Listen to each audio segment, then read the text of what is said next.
జై శ్రీరామ్ శ్రీమాత్రే నమః శ్రీ గురుభ్యో నమః 2024 సంవత్సరం సెప్టెంబర్ మాసంలో ద్వాదశ రాశుల వాళ్ళకి ఈ ఈ మాసం యొక్క మాస ఫలాలు. ఈ మాసం యొక్క మాస ఫలాలు ప్రసాదించే గ్రహ దేవతల యొక్క గోచార స్థితిగతుల్ని ప్రథమంగా మనం తెలుసుకుందాం.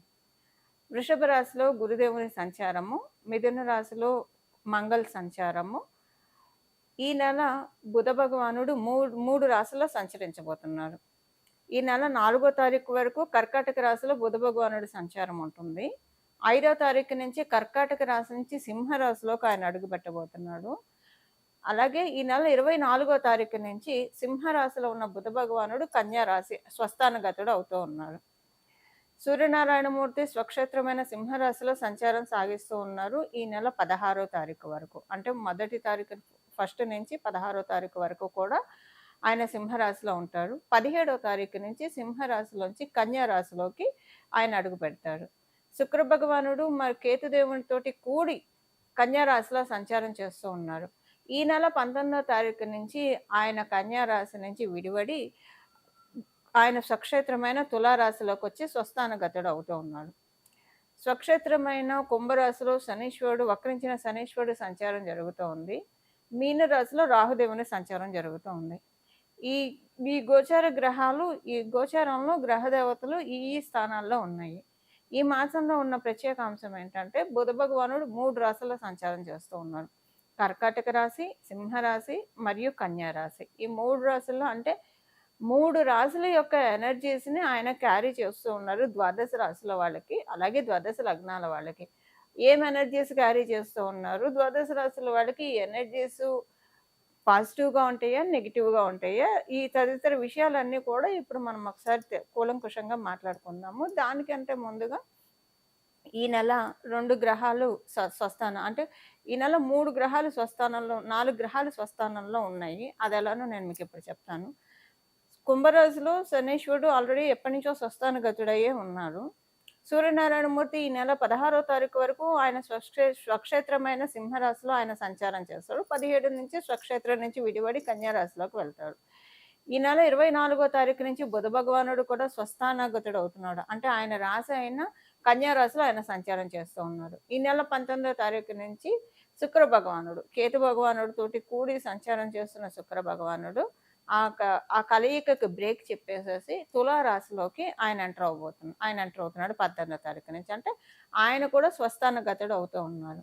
ఈ నెల అంటే గోచారంలో 4 గ్రహాలు స్వస్థానంలో ఉంటున్నాయి. అంటే మధ్య మధ్యలో స్వస్థానంలో ఉంటున్నాయి. నెలంతా కూడా లేకపోయినా నెలంతా స్వస్థానంలో ఉన్నదైతే శనైశ్వరుడు వక్రించి ఉన్నా కూడా ఆయన మకర రాశి వైపే కాబట్టి ఆయన ఒక్కడే నెలంతా స్వక్షేత్రగతుడే అన్నది. మిగతా గ్రహాలు రవి, బుధ మరియు శుక్రులు వీళ్ళు మధ్యలో స్వస్థానగతులవుతున్నారు. స్వస్థానం నుంచి వేరే రాశిలోకి వెళ్తూ ఉన్నారు. అయితే ఈ మాసంలో ఉన్న ప్రత్యేక అంశం ఏంటంటే మనకి ఈ మాసం చివరన కన్యా రాశిలో రవి బుధులు అంటే కన్యా రాశిలోకి సూర్యనారాయణమూర్తి 17వ తారీఖు నుంచి వచ్చేసిన బుధ భగవానుడు 24వ తారీఖు నుంచి ఈ రాశిలోకి వస్తున్నారు కాబట్టి ఇది బుధాదిత్య యోగం అని చెప్పాలి. బుధాదిత్య యోగము ద్వాదశ రాశుల వాళ్ళకి, ద్వాదశ లగ్నాల వాళ్ళకి అప్లికేబిలిటీ ఉంటుంది. ఎప్పుడైనా ఈ బుధాదిత్య యోగము కన్యా రాశిలో చాలా పవర్ఫుల్గా ఉంటుంది. అలాగే అంటే మోస్ట్ పవర్ఫుల్ అంటే బుధ భగవానుడికి అది త్రికోణ స్థానం కాబట్టి ఈ కన్యా రాశిలో పడే యోగాలు ఎప్పుడైనా కూడా మిగతా రాశుల్లో కంటే కూడా ఎక్కువ పవర్ని సూచిస్తూ ఉంటాయి. అది ఆ యోగం ఏంటంటే బుధాదిత్య యోగము. ఇంకా మిగతా రాశుల్లో కంటే అంటే మిగతా రాశుల్లో బుధాదిత్య యోగం ఉండదు. సింహరాశిలో ఏర్పడ్డా, మిథున రాశిలో ఏర్పడ్డా, మేష రాశిలో ఏర్పడ్డా, కన్యా రాశిలో ఏర్పడ్డా ఈ 4 రాశుల్లో కనుక బుధాదిత్య యోగం ఉంటే కనుక చాలా చక్కటి అద్భుతమైన రిజల్ట్స్ ఇస్తుంది ఈ యోగము. మిగతా రాశుల్లో అంత వీక్గా ఉంటుంది, అంత స్ట్రాంగ్గా అయితే ఉండదు. అయితే ఈ 4 రాశుల్లో కూడా ఎక్కువ బలోపేతమైన రాశి ఏదైనా ఉంది అంటే కనుక డెఫినెట్గా అది కన్యా రాశి అనే చెప్పాలి. ఎందుకంటే బుధ భగవానుడు ఆయన స్వక్షేత్రము మరియు త్రికోణ స్థానం కూడా కాబట్టి ఈ నెల ప్రత్యేకించి ఏంటంటే కమ్యూనికేషన్స్ అన్నీ కూడా ఈ నెల యూనిక్గా అప్లికేబుల్ అయ్యే పాయింట్ అందరికీ కూడా సర్వజనావళికి కూడా యూనిక్గా అప్లికేబుల్ అయ్యే పాయింట్ ఒక 2 మాట్లాడుకొని తర్వాత విడివిడిగా ఏ రాశుల వాళ్ళకి ఎలా ఉంటుందో మనం చూద్దాము. యూనిక్గా అప్లికేబుల్ అయ్యే పాయింట్ ఏముంటుందంటే మ్యాక్సిమం అందరితోటి రిలేషన్స్ చాలా కుదుట పడతాయి. సంబంధాలు మెరుగవుతాయి. సంబంధ బాంధవ్యాలు చాలా మెరుగవుతాయి. ఒకవేళ ఎవరైనా వాటిలతోటి బాధపడుతుంటే, అరే! మనల్ని అవతలోడు సరిగ్గా అర్థం చేసుకోవట్లేదని బాధపడుతున్న వాళ్ళకి డెఫినిట్‌గా మేబీ ఒకవేళ మీరు సమ్‌టైమ్స్ అజంప్షన్స్ వల్ల కూడా కొన్ని ప్రాబ్లమ్స్ వస్తాయి. ఊహాగానాల వల్ల కూడా కొన్ని ప్రాబ్లమ్స్ వస్తాయి. సపోజ్ ఒకవేళ అలాంటి ఊహాగానమే అవతల వాళ్ళ మీద మీకుండి వాళ్ళు మిమ్మల్ని అర్థం చేసుకోవట్లేదని మీరు బాధపడుతుంటే, అది తొలగిపోయే విధంగా కొన్ని సిట్యుయేషన్స్ క్రియేట్ అవుతాయి. అరే! నేనే తప్పుగా అనుకున్నాను. వాళ్ళు కరెక్ట్‌గానే ఉన్నారు అని అనుకుంటారు. నిజంగానే వాళ్ళు కనుక ఎవరైనా సరే తప్పుగా అనుకుంటుంటే వాళ్ళు తెలుసుకుంటారు. సో, ఇదనే కాదు ఎక్కడైనా ఏదన్నా ట్రాన్సాక్షన్స్‌లో ఇప్పుడు డబ్బు విషయాల్లో కావచ్చు, ఏదైనా వ్యవహారాల్లో ఎవరికైనా పొరపచ్చాలు వస్తే అవన్నీ సెటరేట్ అవుతాయి. ఒక్క మాటలో చెప్పాలంటే అందరి మనసుల్లో ఉన్న పొరపచ్చాలన్నీ కూడా మాక్సిమం కట్ డౌన్ అవుతాయి. ఎప్పుడు కూడా ఇది కలియుగంలో మనం ఉన్నాం. ఏది 100% అయితే సాల్వ్ అయ్యే ప్రాబ్లమ్ ఉండదు. బట్ 70% సాల్వ్ అయ్యే ప్రాబ్లమ్స్ ఉంటాయి. 30% అనేది అనుభవించి తీరాల్సిందే. మనం ఏం చేయలేం. ఎంత గ్రహదేవతల ఆశీస్సులు మనకు అందిస్తూ ఉన్నా కూడా 30% అన్‌సర్టెనిటీ అనేది డెఫినిట్‌గా మన లైఫ్‌ని లీడ్ చేస్తూనే ఉంటుంది. అది కలిపురుషుడి యొక్క ప్రకోపం వల్ల. ఇక కొన్నిటికి మనం సరెండర్ అయితే కనుక మన లైఫ్ చాలా బాగా ఉంటుంది. సో, ఇప్పుడు నేను ఈ విషయం అంతా ఎందుకు చెప్తున్నా అంటే యూనిక్‌గా అందరి మధ్య మంచి సంబంధ బాంధవ్యాలు ఏర్పడతాయి. సో, వసుదైక కుటుంబకం అనే నానుడిని నిజం చేస్తున్నా అన్నట్లు ఈ మాసం చివరి నుంచి మనకి కొనసాగుతుంది. అంటే 24వ తారీఖు నుంచి ఇప్పుడు నేను చెప్పిందంతా 24వ తారీఖు నుంచి అప్లికేబిలిటీ ఉంటుంది. బట్ 17వ తారీఖు నుంచి కూడా దీనికి కర్టెన్ రైజర్ అని చెప్పాలి ఈ విషయానికి. ఇది అందరికీ యూనిక్‌గా అప్లికేబిలిటీ ఉంటుంది. అదొక పాయింట్. అండ్ సెకండ్ థింగ్ ఏంటంటే అందరికీ కూడా మీరు అనుకుంటున్న కోరిక ఏదైతే ఉందో అంటే ఫైనాన్షియల్‌గా కావచ్చు, ఒక గృహం ఏర్పరచుకుందామని కావచ్చు, లేదంటే చదువుకోవాల్సిన వాటిల్లో కావచ్చు, ఇలా దేంట్లో అయినా సరే మీరు అనుకున్న వాటి విధంగా మీకు అవ్వకపోతూ ఉంటే ఈ మాసం దానికి తదనుగుణంగా మీరు ఏ పనులు చేస్తే మీరు అనుకున్న గోల్స్‌ని, మీరు అనుకున్న టార్గెట్స్‌ని మీరు రీచ్ అవ్వగలుగుతారో అలాంటి వాటిలకి గేట్‌వేస్ ఈ మాసం 17వ తారీఖు నుంచి ఓపెన్ అవుతాయి. ఇది ద్వాదశ రాశుల వాళ్ళకి, ద్వాదశ లగ్నాల వాళ్ళకి అందరికీ యూనిక్‌గా అప్లికేబుల్ అయ్యే పాయింట్స్ ఇప్పుడు నేను చెప్పినది. ఇప్పుడు మనము అసలు ఏ రాశి వాళ్ళకి ఈ మాసం అంతా ఎలా ఉంటుంది? అన్ని రాశుల వాళ్ళకి ఈ మాసం అంతా ఎలా ఉంటుందో మనం ఇప్పుడు చూద్దాము. ఈ కుంభరాశిలో పుట్టిన వాళ్ళకి. కుంభరాశిలో పుట్టిన వాళ్ళకి ఈ మాసము అనుకూలమైన సమయమే. అయితే ఓవరాల్‌గా మనం మాట్లాడుకుంటే కుంభరాశి, కుంభలగ్నంలో పుట్టిన వాళ్ళందరికీ ఈ మాసము మీ ఆలోచనలు చాలా అగ్రెసివ్‌గా వెళ్తాయి. అగ్రెసివ్‌గా అంటే నిర్ణయాలు తీసుకుంటారు. చూద్దాంలే, చేద్దాంలే అనుకున్నవి మీకు పురోభివృద్ధిగా ఉంటాయి. లేదు చూద్దాం, చేద్దాం కాదు చేద్దామే, చూద్దాం అన్న మాట పక్కన పెట్టేసేయి అని అనుకుని మీకు మీరుగానే మీ పనులు కొన్ని ప్రోగ్రెసివ్ మోడ్‌లో తీసుకెళ్తారు. ఆ విధంగా మీరు అనుకున్న ప్లాన్స్ మీరు వేసుకున్నవన్నీ కూడా ముందుకు సాగుతాయి. లేదా మీరేమన్నా పనులు సంకల్పించి ఉంటే కనుక డెస్టినీ చేద్దాంలే అని మిమ్మల్ని డ్రైవ్ చేస్తుంది. సో, డ్రైవ్ అయితే చాలా బాగా ఉంది. మీ ఆలోచనలు, మీ నిర్ణయాలు అనుకూలంగా డ్రైవ్ అయ్యే సమయం ఈ సమయము. మీరు స్వగృహ ప్రయత్నాలు చేస్తూ ఉంటే వాటికి సంబంధించినవి కూడా అనుకూలమైన అంశాలు మీరు ఈ మాసంలో చూస్తారు. మీరేమన్నా రుణ ప్రయత్నాలు చేస్తూ ఉంటే అది ఏ రకమైన రుణ ప్రయత్నాలైనా ఈ మాసంలో ఫస్ట్ వీక్‌లో మీరు చేసే రుణ ప్రయత్నాలు ఆల్రెడీ మీరు రుణ ప్రయత్నాలు చేస్తుంటే అవి శాంక్షన్ అవుతాయి. శుభవార్త వింటారు. బావుంటుంది మీకది. ఒకవేళ ఎప్పుడైనా సరే ఈ మాసంలో మీరెప్పుడు రుణ ప్రయత్నాలు చేసినా మీకది శాంక్షన్ అంటే అనుకూలంగానే ఉంటుంది. ఎలాంటి ఇబ్బంది అయితే ఉండదు. ఆహ్, ఇది అండ్ కొంచెం స్లైట్‌గా స్కిన్ ఎలర్జీ రావడానికి అవకాశం ఉంది. కుంభరాశి, కుంభలగ్నాల్లో పుట్టిన వాళ్ళు ఈ విషయంలో కొంచెం జాగ్రత్తగా ఉండాలి. అంతే తర్వాత 1, 2 డేసే ఉంటుంది. తర్వాత అది సెట్ అయిపోతుంది. పెద్దగా ఇబ్బంది కూడా పెట్టదు. ఇప్పుడు మనం సెగ్మెంట్ వైస్‌గా మాట్లాడుకుందాం. ఈ సెగ్మెంట్ వైస్‌లో ముందుగా మహిళా మనుల గురించి మాట్లాడుకుందాం. మీరు గృహిణులైనా లేదా ఉద్యోగం, వ్యాపారం చేసేవాళ్ళైనా సరే అక్కడ ఆ పార్ట్ అయిపోయిన తర్వాత ఇంటికొచ్చాక మీరు చక్కగా గృహలక్ష్మిగా మీ ధర్మాన్ని మీరు నిర్వర్తిస్తూ ఉంటారు కాబట్టి మహిళా మనులందరి గురించి ఎలా ఉంటుందో మనం మాట్లాడుకుందాం మొదటగా. ఆహ్, ఆడవాళ్ళందరికీ కూడా ఈ మాసం 15వ తారీఖు నుంచి చాలా బాగా ఉంది. 15వ తారీఖు వరకు బాలేదా అండి అంటే, బాగోలేదని చెప్పను కానియండి. బట్ ఏంటంటే కొంచెం మీకు ఇంట్లో పరిస్థితుల వల్ల కొంచెం టెన్షన్ ఉండొచ్చు. ఆరోగ్యపరంగా కొంచెం లోగా ఉన్నట్లు అంటే ఆరోగ్య ప్రాబ్లమ్ అంటే లిటరల్‌గా ఏమి ఉండదు.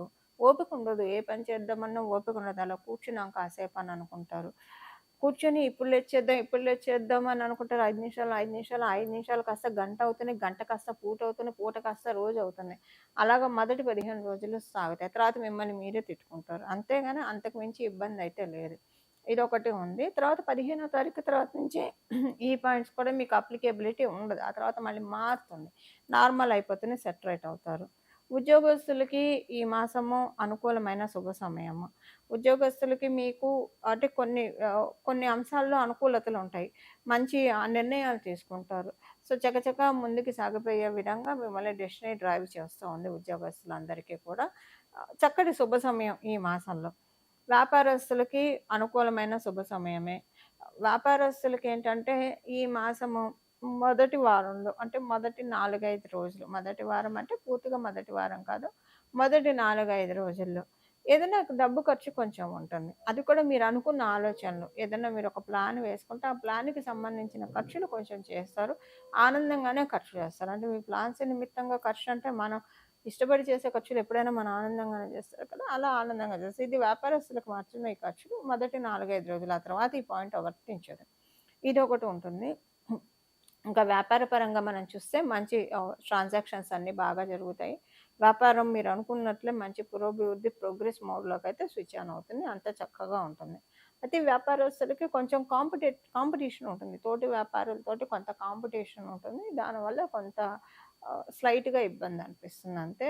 అది కూడా చాలా స్వల్పంగా ఉంటుంది. ఇది వ్యాపారస్తులకి. విద్యార్థినులకి అంతర్గత స్ట్రెస్ ఎక్కువుంటుంది. ఎక్కువగా వర్క్ స్ట్రెస్ ఎక్కువగా ఉంటుంది.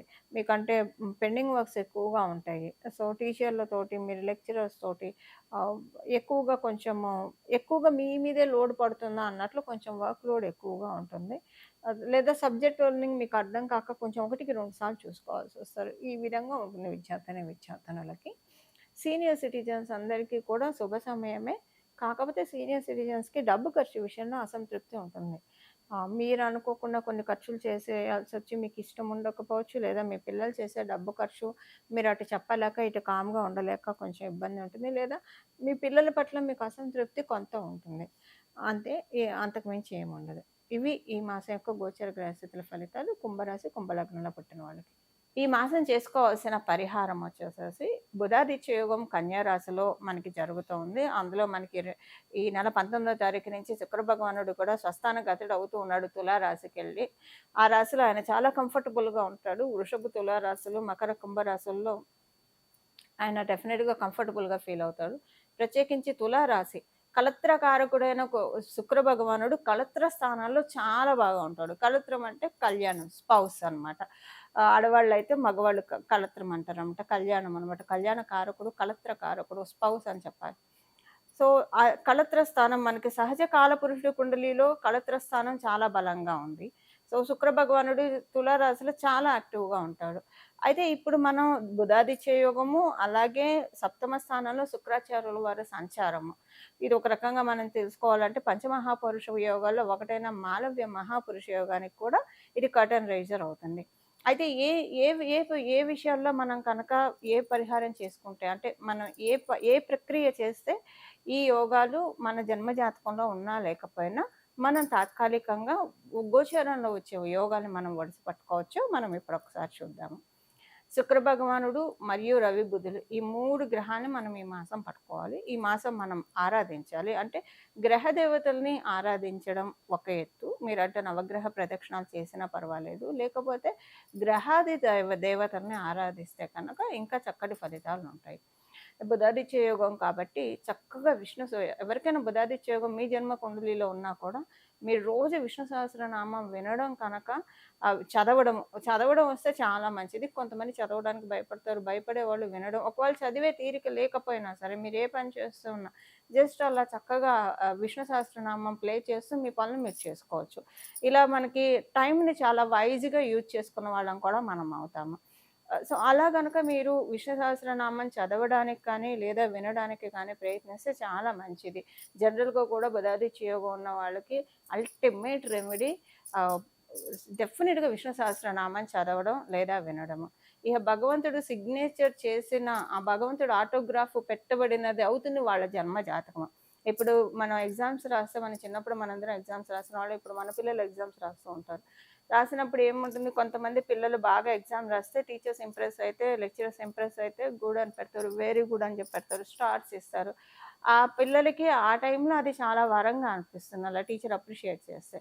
అలా మన జన్మ జాతకాన్ని విష్ణుమూర్తి ఆటోగ్రాఫ్ ఇచ్చే రెమెడీ ఆటోగ్రాఫ్ ఇచ్చే క్రియ ఏదైనా ఉందా అంటే డెఫినెట్గా అన్డౌటెడ్లీ విష్ణు సహస్రనామం మాత్రమే మనం భగవంతుడి యొక్క ఆటోగ్రాఫ్ తీసుకోవడానికి మనల్ని అర్హుల్ని చేస్తుంది.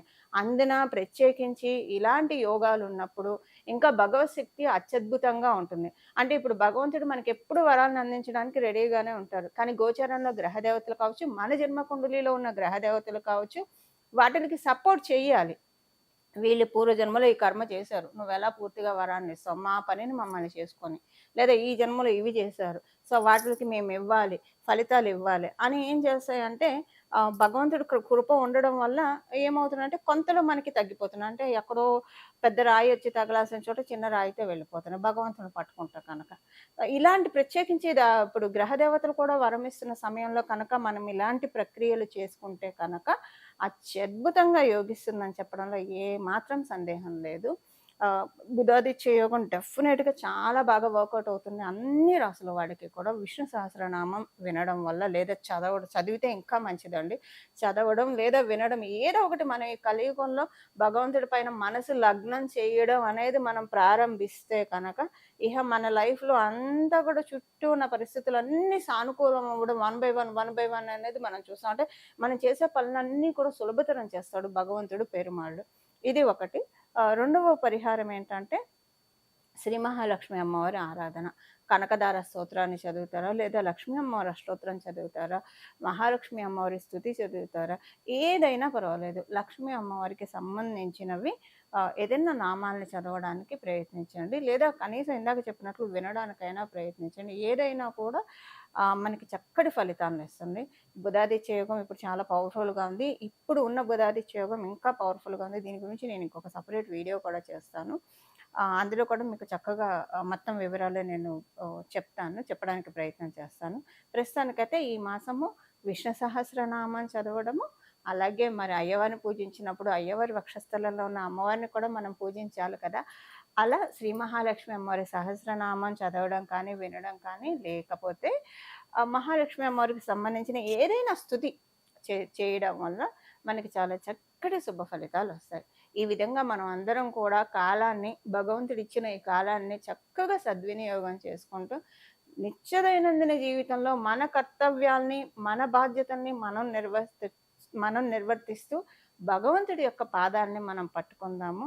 మనందరం కూడా జీవన్ముక్తులం అవ్వడానికి ప్రయత్నిద్దాం. మంగళం. నమో భగవతే వాసుదేవాయ.